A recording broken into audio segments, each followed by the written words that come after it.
जय शिवराय. छत्रपती शिवाजी महाराजांनी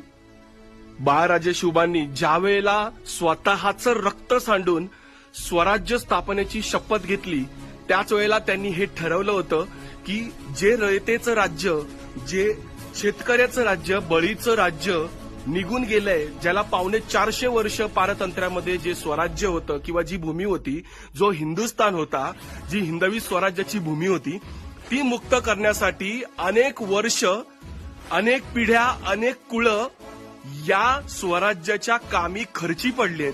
आणि त्यानंतर ज्या वेळेला जवळजवळ 25-26 वर्षानंतर महाराजांनी ज्या वेळेला ही हिंदवी स्वराज्याची राजधानी बनवली त्यावेळेला हे रयतेचं राज्य सगळ्या जगाला कळावं म्हणून या नाणे दरवाजाच्या बरोबर तुम्हाला मधी दिसतंय बघा, समोरच्या बाजूला तिथे